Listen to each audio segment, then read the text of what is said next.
Your Saltwater Guide, Captain Dave Hansen, with Text the Show Wednesday.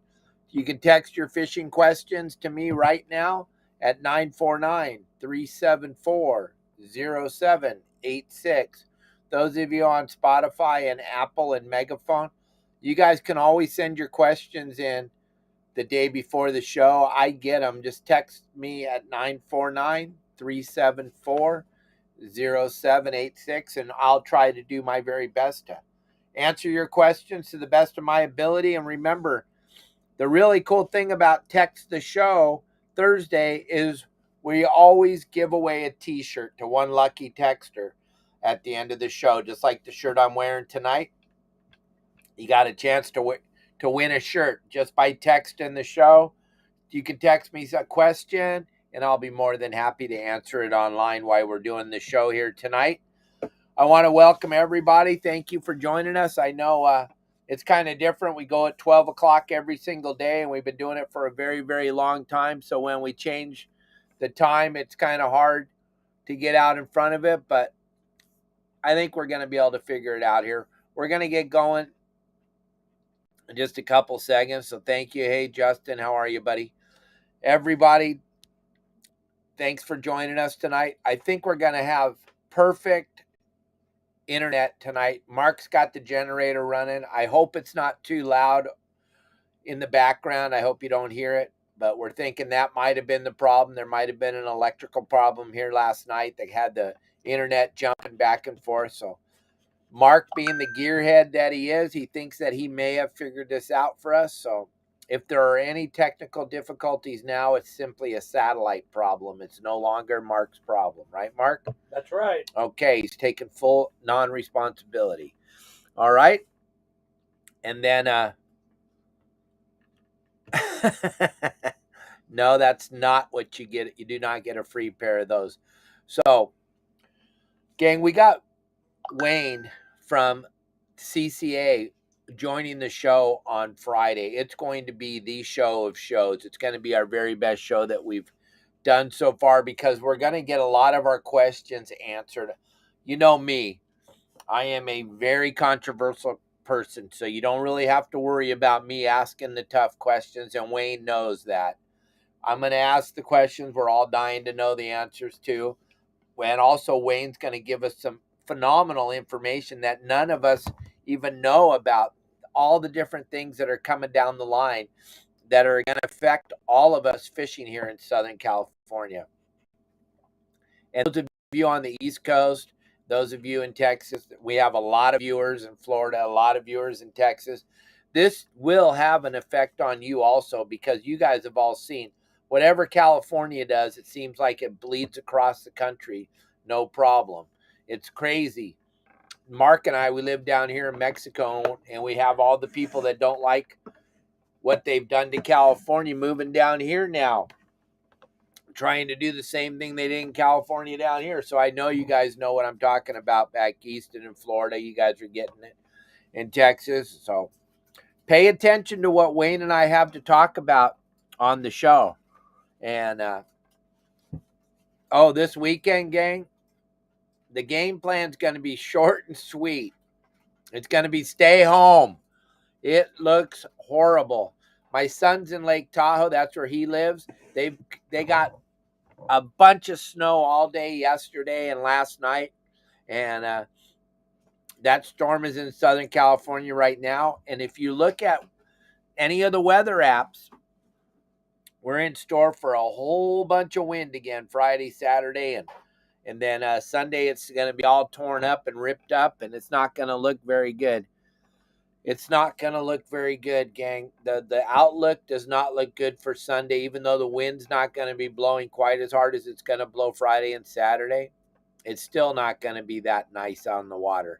That being said, we will have a detailed game plan for you tomorrow at 3:30 in the afternoon. And what's the weather app I use? I just got asked that question. I like to use Windy. Windy.com is the app that I like to use. But now they've put up a paywall if you look farther than 5 days in advance. So we may have to go look for another weather app to search for to check out the weather. But that's the one I used forever. And before that, I used to use Buoy Weather. And they both seem to be pretty good. Windy.com has been my very favorite one to go to all the time. Yeah, good weekend to work on the boat. Absolutely, Greg. Absolutely. It's a good weekend to get all the things that you need to have to be compliant with the Fish and Wildlife also. And Wayne will be talking more about that. And like I said, I think 2 weeks ago, we talked about a couple of our members sent me messages saying, Dave, we're so glad that you told us to make sure we had a landing net, because they were boarded at Catalina fishing rockfish. And the second thing both boats, the second thing first they were asked, can I see your fishing license? Second, they were asked, can we see your landing net? Gang, that's an easy ticket that you're just giving them. And you don't think you need a landing net? You have to, by law, have a landing net on your boat. And you promised that you would when you signed your California fishing license. You said, I have a landing net on my boat. That is the rules for fishing in Southern California. Gang, this is Text the Show Wednesday. We usually do it during the day, but it's Wednesday night. Those of you that are new to the show, on Wednesdays, I put my text number, my phone number up there. You can text me. I will do my very best to answer any question that you may have. And then at the end of the show, we'll announce one lucky texter that's going to win one of my shirts, and Kelly Girl will get it mailed directly to you. As soon as the show's over, you just send me your address and your shirt size, and we'll get that shirt mailed out to you quickly. Can you explain hook? Okay, we got it. And also, when you text me, I don't know who you are, so make sure you leave your name so it'll make it easier. So this is your question, and you're listening, so just text me back your name. You may win the prize. Can you explain hook size numbers and their correlation to size, like a number 1 or a number 1/0? Okay, that's a great question. And it was very confusing for me as I was a young man growing up and trying to figure this whole thing out. When you get the size 1 without the slash and the O, which was a aught, when you get size 1 to size 16 in the regular size without the aught on it, that means as the size goes up, the hook itself gets smaller. So it goes from a number 1 to a size 16, which is like a fly fishing hook that you can barely see. They make them all the way to size 22, which are just, you have to have a magnifying glass even to see the hook. But when you're fishing like places like Hot Creek, up in the Sierras and places like that, I've fished many, many times with a size 22 hook, fly fishing. And then the aught sizes are at the other end. Thanks, Brett. At the other end, they're going to go from 1 to 16, and they're going to get bigger as they go up. So the regular numbers without the slash and the 0, which means aught, they go smaller as they get bigger number, and then the aught sizes get larger as they get bigger. Now, as far as measuring them or any of that stuff, I don't know the answer to that. Like I say all the time, I don't have a lot of this super duper technical stuff, but I have the important stuff that you really need to understand. Like, I don't know the molecular makeup of the composite that your fishing rod was made out of, or nor do I know the exact strength of the drag system of the reel that I use on a daily basis, although I do know the rod that I use works, and I do know the reel that I use works, but I do not know all the technical issues of it, and that is never going to be my chosen field. That's just not. I'm going to grab a rod and reel that feels good in my hand, and I'm going to go out and use it. But that's how the hook thing was explained to me, and that's how I explain it to all of my members on my website. So, gang, don't be shy. Send in your questions, gang. I will try to answer each and every question, and I'll do the very best that I can. So here's the thing with Wayne coming on the show, gang. If you don't know who Wayne is the director of CCA, and he is the guy that's out there fighting the fight every single day. CCA California, CCA California. And he's out there fighting the fight every single day, so we all get to go fish out in the ocean when we go fishing. Also, this new 30 by 30 thing that's coming down the pipe, they are going to close freshwater too. So Wayne's super involved in the ocean and the lakes and the streams. So now it's getting really scary, because those of you that like to fish in the Sierras, I got your question here, Dave Hill, and we'll answer it in just a second. Gang, don't forget, text the show. You're going to win a free shirt. I'm giving a free shirt away. All you got to do is ask me a question about fishing. But read this thing, the 30 by 30 area, no fishing. This is going to be on top of the already is the MLPAs, the MPAs. This is going to be extra on top of that. I believe the number 16% in the ocean and that's 30% on land is brand new. That's never been a thing. But now they want our streams and our lakes, and they want the Sierras, and they want the lakes that we all enjoy going fishing. And like I say all the time, basically what they want to do in the state of California is make you stay inside your house. You're not allowed to go outside and enjoy yourself at all. And if you have a suntan, they're not gonna like that. They're not gonna be happy with that, and they're gonna keep it on until you can't get tan anymore. They're gonna make sure that you don't go outside. So Dave Hill asks, when you're fishing down here in Mexico, can you bring back any groupers? Well, yes, you have to declare that you are fishing in Mexico. Just like a lot of times at the airport, a lot of people don't understand this, and they bring ice chests back, coolers full of fish. Gang, I would hate it to be the day when the Fish and Wildlife shows up at the airport. Because, Mark, you had a charter business forever. How'd you guys get around that? Because you're bringing fish to the airport in Orange County from Cabo. Doesn't have any skin patches on it. There's no ability to know what it is. How do you get around that? Have your Mexican fishing license with you. Have your Mexican fishing license with you. Mark ran a very successful charter boat business down here. So that's the best advice I can give you, Dave. And that's coming straight from Mark from Gen Ren Sport Fishing. He ran a very, very successful operation down here in Mexico for a very long time. So I don't even know what would happen, Dave. I don't know. If you go on a sport boat, I know they declare that they've been in Mexican waters and they can bring back black sea bass and they can bring back broomtail groupers and they can bring that stuff back because they declare. But as far as getting on the airplane, I don't know. That's a different animal. It's hard to say because the Fish and Wildlife, when they show up, they kind of can make the rules whatever they want them to be.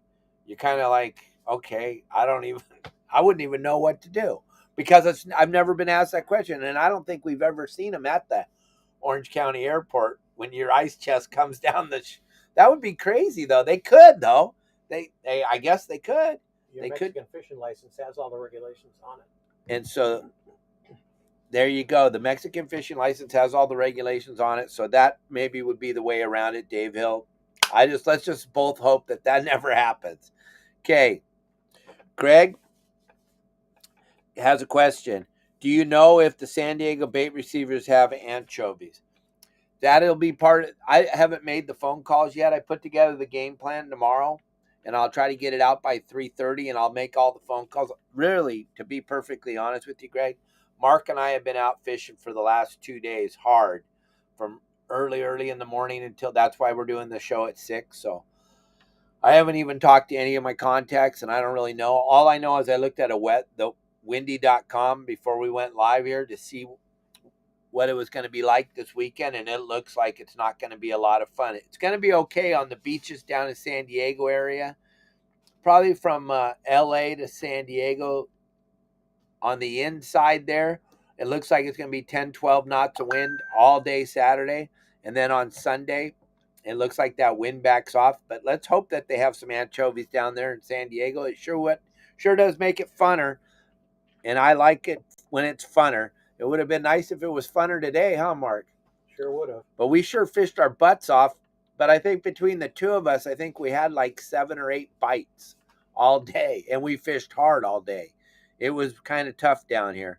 But I did catch 4 of the most unbelievable fish down here. I caught 4 bonefish today. Crazy. I don't know how I did it, but I caught 4 bonefish today. All right, Dan and Kim want to know, why is that everyone blocks out their CF numbers when showing photos of their boat? Is there really something to worry about? Well, yes, that's a good question. And my wife, Kelly girl, sold boats for a very long time. When that CF number comes on, they can look it up, Dan and Kim, and they can know your address. They can know exactly who you are, and they can get your address. And you don't want people knowing your address. It's just like when you show your ID on the internet, you don't want to show your address on there. You show your name. So that's why that CF number is such a critical thing to hide, because you really don't want people showing up at your front door going, hey, I saw you had a boat for sale online. Just bring me my kids over and we'll go for a ride. And your boat's not even at your house. So when they know the family's going out fishing, nobody's home. And yeah, that's another good one. Mark's brought up a good subject, Mark. Or Dan, or Kim, when you go out fishing, let's just say you're posted, you went out fishing. Now they know you're not there. Now the people that want to take the stuff that belongs to you, they're going to show up at your house. And they won't get prosecuted because it's in California, but they'll show up at your house and get some of your stuff, and it'll be okay, because it's okay, because they deserve it. I'm sorry, did I say that out loud? I did. All right, John Rowe. Hey, buddy, how are you? If I wanted to target sheephead, are there any hot spots on Catalina or off of Long Beach? John Rowe, I have the downtown most bitchinest sheephead spot. And when we're done, I will call you and we'll talk about it. It is downtown sheephead town, and it's so fun. And I got the recipe for how to do it. And if you go and you do it the way I say, you're going to have a phenomenal day. You're going to catch more sheephead than you've ever caught in your life. So yes. And as far as off of Long Beach, pretty much all the rocks and all the structure on Southern California are just loaded with sheephead. But the number one thing people do is they don't fish proper. They don't present their bait proper. They don't chop it up. They don't chum. They don't do all the things we talk about doing at the artificial reefs. Like my good friend John Stanley and his wife Tina do all the time. They go fish those artificial reefs, and they're always catching sheephead and stuff. The artificial reefs are loaded, but most people fish way too big a hook, way too heavy a line, way too big of a bait. And if you've ever seen a 10-pound sheephead, their mouth does not open that wide. So you're going to want to use a smaller hook, thin wire, small weight, strip of squid that they can actually suck into their mouth, or ghost shrimp works phenomenal. Mussels, clams, all that kind of stuff that sheephead are notorious for eating. That's why they have those big teeth, to smash those shells and get inside of them and get all that good stuff out. So yeah, there's some pretty cool places. Are you still able to survive with these new rules California had put on the commercial fish fleet? Eddie, it is getting harder and harder to make a living fishing in the great state of California, as far as commercial fishing or as a sport boat operator or a charter boat captain. The number one thing that saved us the last few years is the offshore fishery, because we've had phenomenal Dorado. Last year we had the best Dorado fishing we've ever seen in Southern California in the short period I've been here fishing for a living. And I've only been fishing for a living for 48 years, so I know there's people out there that have seen it way better. And then the bluefin thing has really saved the industry, but they have taken humongous pieces of the Southern California coastline and Northern California and Central California coastline away from us fishermen. And then the regulations, now they took away the salmon this year from everybody, recreational and commercial. That was a giant blow. And now this year, which is the craziest thing ever, because they used the fact that we hadn't had any water in so long, so we hadn't had a good salmon run in so long. Well, now we just had a record amount of snow that we've never had before. You're going to see a salmon run like we haven't seen in a very, very long time, and we can't fish for them. And to think that they think that us with the fishing pole are the ones that have an effect on them. And then the commercial guys, I I'm on your side, like my father used to tell me all the time. We all work together in this thing. So we stand side by side with the commercial fishermen. My dad was a big advocate of that because of the fact that we all need to be together on this thing. And I don't think it was a good idea to close it down completely. I think you could have maybe shortened the season up a little bit, done something like that, but just to destroy the industry and just say that's that. You guys can't have any salmon and no one can make a living and all those families are out their income. No, I think that was a horrible thing, Eddie.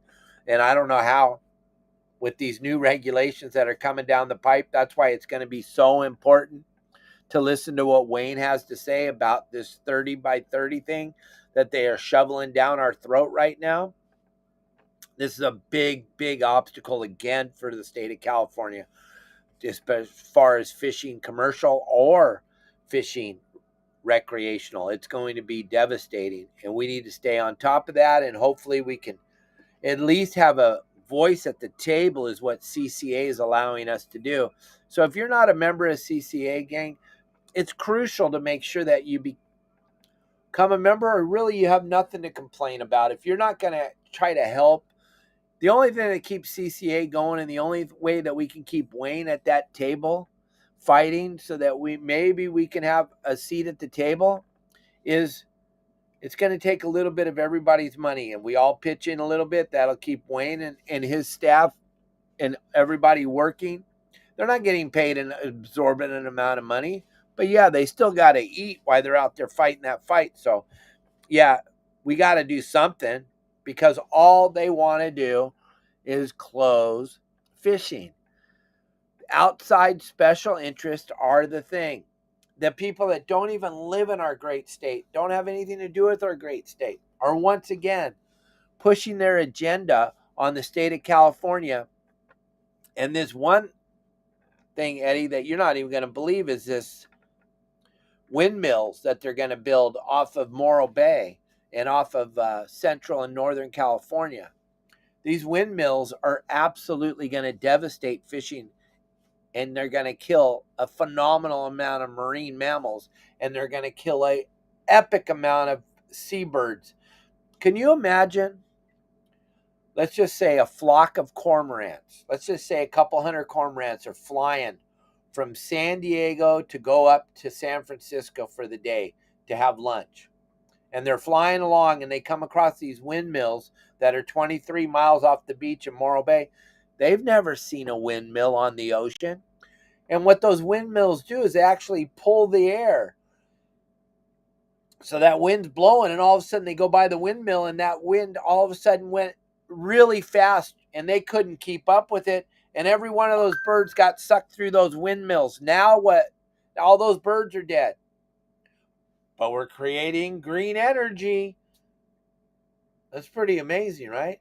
It's, when Mark and I were young and we grew up, it was all about saving the whales and saving the birds. And remember, the pelicans were under from the DDT poisoning and the bald eagles. Well, now we don't care about any of those. Did you know that? Now we don't care about any of them. All that matters is that we build these windmills out in the ocean, because that's going to save everything. That is the biggest lie ever put on to us.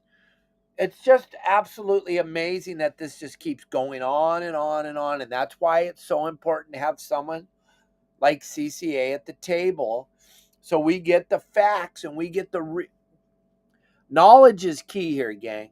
And if we can spread around what's going on, if you can share with enough people, these windmills, for instance, are this 30 by 30, are these special interest groups that want to shut down fishing, commercial and sport, just so we all know where we are at the table. And that's why CCA is so important. Okay, so we got another question. And this one comes from Brian. Are the Coronado Islands generally active during August? If we're fishing from a sport boat, do all the guys need a passport? Listen, gang, if you're fishing down there in the Coronado Islands, it's become a biosphere. So you have to have the biosphere bracelet.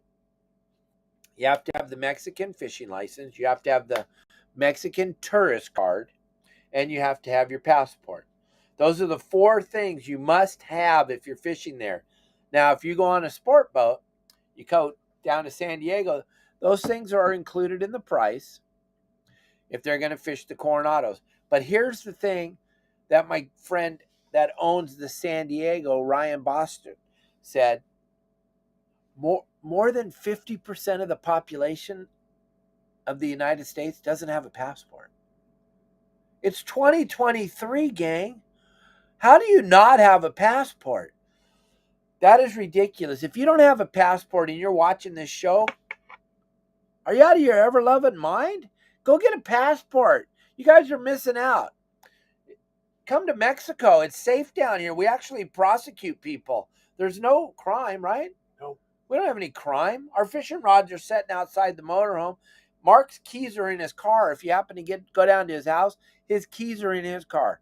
You go to my house, my keys are in my car, sitting in the driveway at our houses. Don't listen to the media. Get your passport and go have fun. But yes, if you're going to fish the Coronados, Brian, you must have those four things. Now, the sport boat you go on, the only thing it's all included in their price, but you got to have your passport. And if you don't have a passport, gang, what? Are you kidding me? Wake up. Get your passport. Come on. What? And I'm never going out of this country. Really? Hey, Stevie, how are you, buddy? Good to see you. Thanks for joining the show. Thanks for being a part of. Thanks for hanging out, listening to my nonsense all the time. I try as much as I can. What is a CF number, Dustin? The CF number is the identification number that goes on your boat if your boat is not documented. If your boat is documented, you do not have to have a CF number. But a CF number allows law enforcement to identify your boat. It's just like having a license plate on your car. That's what the CF number is, just like a license plate. And most boats have them on the bow. Okay, so let's go. Another question. Question from Kim. Do I tip the fuel dock attendants or only when they clean my windows and check my oil? That's a good one.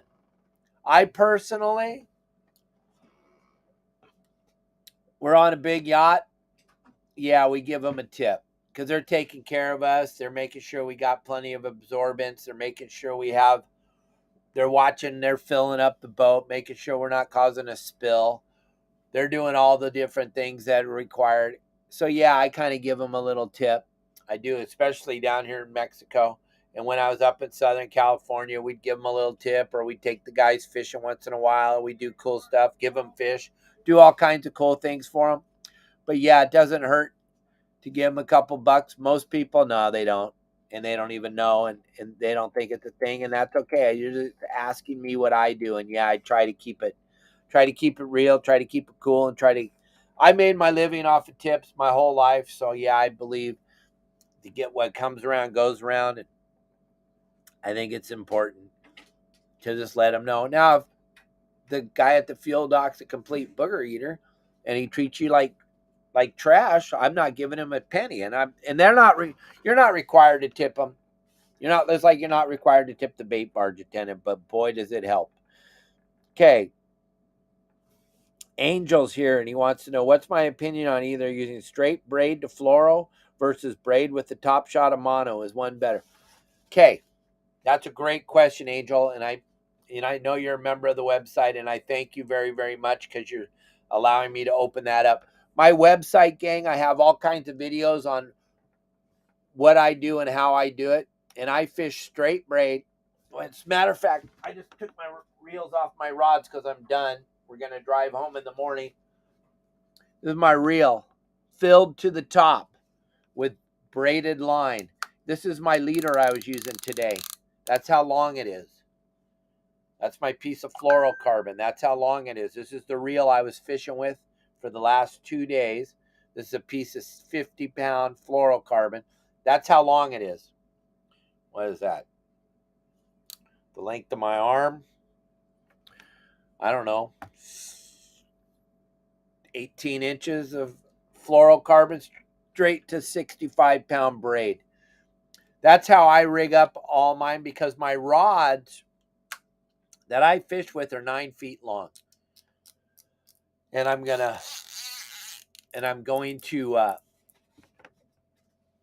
make sure that the tip of my rod, the first 8 to 12 inches, is super, super soft. So when I set the hook, I'm using braid and fluoro, there's no stretch. So when I set the hook, I'm not snapping that line off. So I'm using a little softer tip on the first 8 to 10 inches of my rod. And then, I use straight braid to fluorocarbon. And for years and years and years, I used to always say, there's no reason to use fluorocarbon. You can use monofilament. It'll be just fine. But then I started fishing in these mangroves, and I started fishing in the kelp. Learned how the fluorocarbon is so abrasion resistant compared to monofilament. I fished in the mangroves for the last 2 days with all the oysters and everything. I just ran my finger over my piece of fluoro. I don't even feel any abrasion on there. That's the key to that fluorocarbon. And then the fact that it's invisible. And like I always say, I don't use any colored fluorocarbon. I use straight clear fluorocarbon. And then the braid I use, matters what color it is. I use that fluorescent green on that reel just because I had a spool of it at my house. My other reel, if I can get it here, it should be right here, is filled with white. Why? Because I had some white in the closet too. It's here in the bag somewhere. I'll look for it later. But the other reel is filled with white braid. I don't think the color of the braid matters unless you think it does. Then if you think it matters, then it absolutely matters. Okay?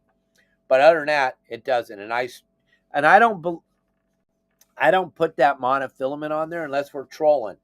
Now, if we're going to be trolling for marlin or tuna or wahoo or whatever we're trolling for down here or up there, I'm going to put that top shot of monofilament on maybe 50 yards, just because when we're trolling, it's going to give me a little bit of shock resistance. It's going to give me a little bit of that shock resistance when that fish first bites it.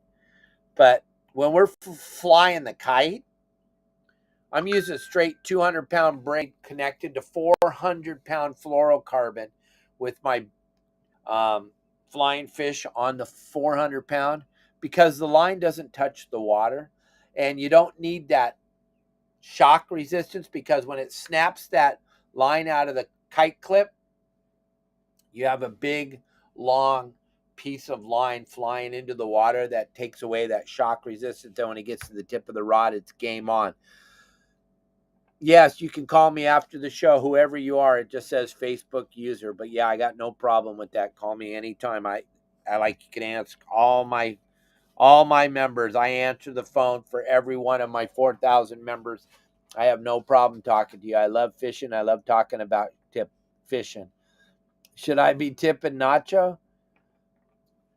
Listen, if you ever watch my videos, the bait guys are the most important people on the boat. Well, every time you look into the bait tank, you see the bait barge guy's face. So I have a whole show. I do probably 5 shows a year all about tipping the bait barge guys. I have videos floating around on every piece of social media all about tipping the bait barge attendants. They work long hours, they work hard, and they take good care of us when we pull up to the bait barge. So I'm a big proponent of tipping the bait barge attendant. If you pull up to the bait barge and the person on the bait barge treats you horrible, I don't tip anybody that treats me horrible ever. So, and I'll just leave that right where it lays. Mike Proctor, my old partner, we used to run together hard on the Wild and Sac. We used to fish together hard. We've killed a lot of fish together, Mike. When fishing rock fishing, 250 to 300 feet of water, a soft tip rod or a stiff rod, circle hooks or J hooks. I prefer, Mike, to use J hooks when it's me fishing. When it's my clients fishing with me on the boat, I like to use circle hooks because by the time they feel the bite, they don't know that the fish is there. When you're using the circle hook, you feel the bite, you just start turning the handle, you have a fish. When I'm fishing, I like to set the hook. That's the whole reason why I'm fishing. So I like a softer tipped rod, even when I'm rockfish fishing, a little bit softer tip. Drag as tight as I can make it. I can't make it tight enough when I'm rockfish fishing. Drag as tight as I can make it. And then when I feel that tap, tap, tap, tap bite, 250, 300 feet down, click it in gear, take 2 or 3 cranks, set the hook once, one quick jerk, and then keep winding and never stop winding. Never stop winding when you are rockfish fishing. Once you set the hook, wind. Because there's only 2 things that could have happened. Either you hooked the fish or you didn't hook the fish. If you've ever seen a fish, they kind of look like a football. When you set the hook on them, they're moving through the water headed straight up the line. As they're headed up there and you're standing there going, did I get a bite? I don't know. The whole time you're standing there trying to figure it out, that fish is shaking his head and swimming straight up because remember, you just jerked on him. But if you jerk and wind, then you took all the slack out, and while he's shaking his head, he can't get off the hook. Never just jerk and stand there and go, did I get him? Well, you won't know unless you turn the handle. Randall, turn the crank. I am just trying to tell you. Gang, if you enjoy thank you, Mike Lewis. Gang, if you enjoy my show, and I do this every single day, Monday through Friday, show your love by leaving me some stars on Facebook. Or you can always, on YouTube, you can Venmo me or Zelle me, on YouTube, you can Venmo me or Zelle me. But on Facebook, they've made it super convenient. You just leave some stars. I have quite a few guys and quite a few girls that leave the stars every single show. Mike Lewis, you've been doing it for over a year. Dan and Kim, Scott, Augie, every single one of you that leave me stars every single day. I appreciate each and every one of you like you can't even believe. And those of you that watch my show and keep my algorithm headed in the right direction, oh my gosh, I thank you all so much. I cannot believe all the 64 weeks straight, Mike Lewis. You're incredible. You are absolutely an incredible human being, and I thank you very much. Gang, if you have not downloaded my app yet, what are you waiting for? I built you guys an app so that you can have access to all 400 plus videos that we have of how to fish in Southern California. And a lot of these videos will help you fish wherever you are. You can use them in Florida. You can use them in Alaska. You can use them in Baja. You can use them in Mag Bay. You can use them anywhere you fish. A lot of the stuff pertains to just fish. Remember, fish are dumb. So don't think, well, this is guys from Southern California. I don't need. You'd be very surprised. You download the app, you're going to have access to all those. Plus, the really cool thing, and a lot of you are on other websites, and it's filth and garbage on there when you post something. You get attacked. You get ridiculed. If you ask a simple question, you have 30 people that have never fished before just totally beating up on you. And we all know those websites. But on my website, Your Saltwater Guide, we have a huge community of people that are sharing everything they do and asking simple questions and getting very simple responses with zero negativity. That alone right there is worth the price of admission, I think. If you're into fishing and you want more information and you like to share, you're going to love the community section. But once again, gang, don't forget the stars here on Facebook. It's a big thing. Kelly and I and Marley, our rescue monkey, and our rescue cats, we all appreciate the the stars like you can't even believe. It just makes our day in and day out, seeing all these stars come in from everybody. It's just so nice and refreshing to know that people actually appreciate me doing this show every day. And yesterday, even though the show was breaking up, we still had 2,000 views on Facebook alone on a live show. That's pretty darn good. And we go live Monday through Friday, so that's pretty cool, and I appreciate all of you. Kristen, John's wife, would you like to know what the best excuse to blow off family to go fishing is? Absolutely. That we all want to know that one. I would love to be able to use that all the time when I'm going to ask Kelly if it's okay if I could go fishing. So yeah, let me know. Give us the key. Give us the answer. What are the two? This is from Blake. What are the two rig setups you always have on the boat when inshore fishing? Oh, you're asking me, Kristen. I'm sorry. I thought you had the answer. Oh my goodness. We'll get back to that in a second. The two rigs I always have is I inshore fish. That's my deal. I always inshore fish. That's what if I'm going fishing, I'm inshore fishing.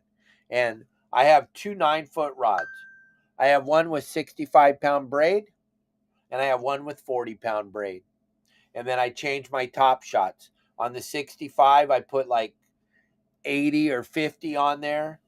And on the 40, I'll put 20 to 50 pound on it, depending on what I'm fishing for, fly lining in the kelp or whatever we're doing, and to match the bait, match the hatch. But I have two rods and two reels all the time, and both of them are exactly the same. They're both 9-foot. They both have the Tesoro series reels on them, just like the one I was showing you a minute ago. Oh. Yeah, this Tesoro right here, Star Drag. I love the Star Drag because these are the easiest reels to cast, unless you have a spinning reel and you're not fluent on casting the conventional reel. But I got the Tesoro 10 and the Tesoro 5. And these are my go-to reels, the Star Drag, because it makes it super easy to cast. Plus, it's very lightweight compared to a lever drag, which is heavier. Plus, the bearings are in the spool on the lever drag, and the bearings are in the frame on the Star Drag, so it makes the spools that much smoother. And if I screwed that up and said it wrong, I apologize. But Star Drag is going to cast way farther. It's much lighter, and I'm using it all day in my hands. That's what I'm going to have on the boat every single time. Two, though. Why two? Because one's gonna break. The rod's gonna fall over. One of the guides are gonna chip. One of the reels are gonna quit working. That's why I have two with me all the time, and I can just change out the top shots on them. Okay. Hey, Captain Dave. This is from Tom. Just wondering if you have much experience with plastic swim baits. Just moved out by Huntington Harbor and wondering the best retrieve method using plastics for spotties. Thanks in advance. I've spent half the day today fishing plastics. I love fishing plastics when they're not eating bait. I'm a bait guy. Today, all we could catch for bait were mullet. And so we fished for some grouper with the mullet. They weren't biting. The weather's just garbage down here right now. We got a lot of wind, a lot of rain. It's been just garbage. But I like to fish the plastics, and the way I do it, Tom, when I'm fishing for spotties, they stay on the bottom. They kind of walk around on the bottom with their pec fins. So they're staying right on the bottom. So I always constantly am making sure that I have contact with the bottom. And I do a very, very slow retrieve. And then I'm going to always match the hatch. I'm going to use small. When I'm fishing spotties, I'm using small plastics. I love the MC swim baits that Corey Sandin makes. I love those. I use them a lot. I like the paddle tail because I just like, for me, I think it matters that you have a little paddle tail making that swishing back and forth. That's going to bring a reaction bite. And I love fishing plastics, and I fish plastics as good as anybody, but my passion's bait. I'm a bait guy. I love bait, but yeah, I can fish plastics right alongside anybody. And it's all about the retrieval. And inside the Huntington Harbor, a lot of those fish are right around the pilings. Those pilings are the best structure. So if you're going to fish, I don't know how you get to fish in the bay, if you're fishing float tube or you're fishing kayak or if you're fishing on a boat. But I would always approach it, and I'm going to start from one end and work down as far as I can during the day to the other end, hitting each piling, casting so that I can bring my plastic so it's going to almost make contact with each piling, because I believe that those spotties are setting on the pilings right there on the bottom. Maybe when the tide's going out, they're on the inward side, and when the tide's going in, they're on the outward side, and they shift back and forth as the tide moves. And that is how I'm going to approach fishing spotties inside of any harbor. I'm going to focus on the pilings because they're easy to see, especially if I don't know the harbor that well. I know I can see the pilings, and I know I can see the docks. And the boats with a lot of growth on the bottoms, the ones that haven't been taken care of, they haven't moved. They probably have a whole family of spotted bay bass living underneath them. So that's another targeted area. So hopefully that answered your question, Tom. Jack, how you been, buddy? You been out filming, I hope? Filming some stuff? Can I leave bait in my Promar bait motel at Catalina overnight off my boat, or will the sea lions attack it? The really cool thing is that 9 out of 10 times the sea lions don't understand that bait motel. There's going to be that time where they're going to attack it, but I would say more than likely they're not going to attack it, because you're going to leave it tied to the side of your boat. All your lights are going to be off. You're not going to be trying to catch squid. You're not going to have your squid lights on. There's so many boats at Catalina that don't have any reason for the sea lions to come by and attack their bait, because the lights are off, they're sleeping. So I think the bait motel would work very, very YouTube. Look at the Promar bait motel. I made a really cool video series for Promar all about telling. You can see what Jack's talking about. And no, Hawaii sucked, Jack, because we got there and then my son dropped a bomb on us and said he had to get back to work. So my 2-week vacation with my beautiful wife, who had never been to Hawaii, was 4 whole days, and I got to pay for our house. I got to pay for our cars. I got to pay for all the tours and all the other things for 2 weeks, and we were there for 4 whole days. So no, Hawaii sucked. But the 4 days we were there, it rained 2 of them, and then the other 2 days were pretty spectacular. We had a nice time for 2 whole days. So I'm sorry, I'm just putting it out there. So Christian, I'm going to go back to your original question. The way I used to approach it when I was a bad man is I would just say I was going to work. I would put my rods and reels in the car, and I would just say I'm going to work, and then I'd just go fishing. I was a bad man. I don't think there's really, if your wife's not into it, and you're into it, Kristen, so you and John, you're going fishing no matter what. If you guys have spare time, you're going fishing, and the kids are into it. You guys have it made because you both like to fish. But as far as people that their spouse doesn't like to fish, it's probably because you didn't make it good for them when they went fishing with you. You brought them out there, and you don't know what you're doing. They caught no fish. You left them out there. They got seasick, and you ruined that whole experience for them. So that one's back on you. You should have made it cool. You should have watched my videos so you would have known how to take your spouse fishing, and then you wouldn't have ever lost them, and they'd be fishing with you today like Kristen and John are doing all the time. And I love all the content you give us and put on the website. And thank you very, very much for all of that. And you guys have been great members. You feel like family. It was good seeing you at the Pacific Coast Sport Fishing Show, and thank you for all you do to help Kelly and I and everybody that helps us all the time with everything we do. All of you. I really appreciate you. And we're going to wrap this up. Mark, guess what we're having for dinner here in Mark's beautiful motorhome tonight? We're having lobster. We got a whole bunch of lobsters just accidentally. I know it's out of season, and I know that they're probably not big enough, but we accidentally just found them. We found them. I don't know how, but we're going to have lobsters, dinner, and chicken. They're still in season. Oh, they're still in season here. Okay. Yeah, we're in Mexico. What was I thinking? Go check out my website. Go download my app right now. Right there, that QR code will take you straight to my app. You'll get it. You'll be blown away. You'll love it. I promise I won't let you down. I answer everybody's calls. Don't miss the show. Don't miss the CCA show. Don't miss Wayne on Friday. It's going to be great, gang. And we'll try to get to your questions during the show. And if you have some really burning questions that need an answer, we will try to get to them. I have no idea how long our show's going to run. Wayne has a phenomenal amount of information to share with us, but he also has a phenomenal amount of fighting to do. So we're going to I told him an hour. It'll probably go a little bit over. We'll do the very best we can. But CCA is our only voice at the table. Gang, it's the only voice we got at the table.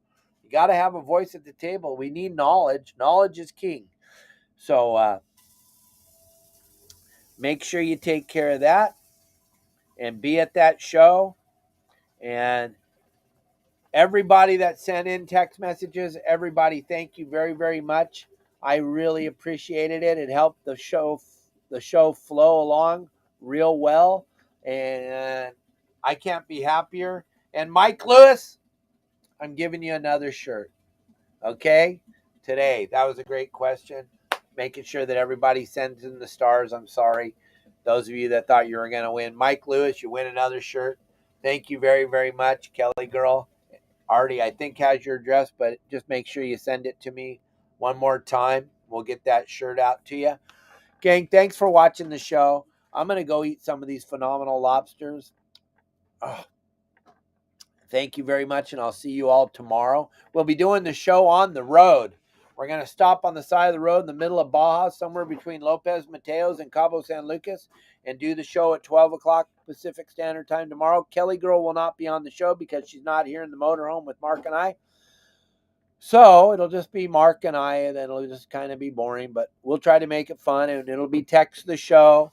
You can ask us any questions you want again tomorrow. Those of you on Spotify and Apple and Megaphone, thank you very much. The listenership is just exploding. I cannot believe how many people are enjoying this. So thank you very much, and we're trying to put together some good guests. Oh, yeah, Tuesday of next week, we're going to have the captain, the operator of the freelance, because it's the only day off that they'll give him. They won't give him a Friday off to be on the show. So the captain of the freelance, Rusty Padilla, or is that how you pronounce your last name, Rusty? Rusty will be with us on Tuesday, doing our podcast on Tuesday.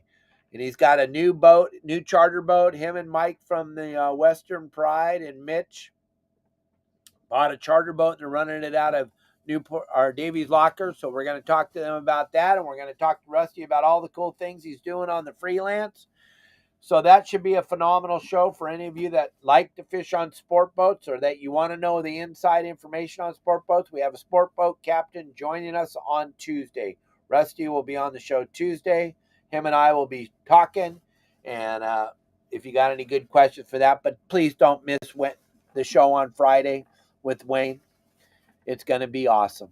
All right. Thanks, everybody. Have a great night. I'll talk to you all tomorrow. Turn off the news. They're all lying.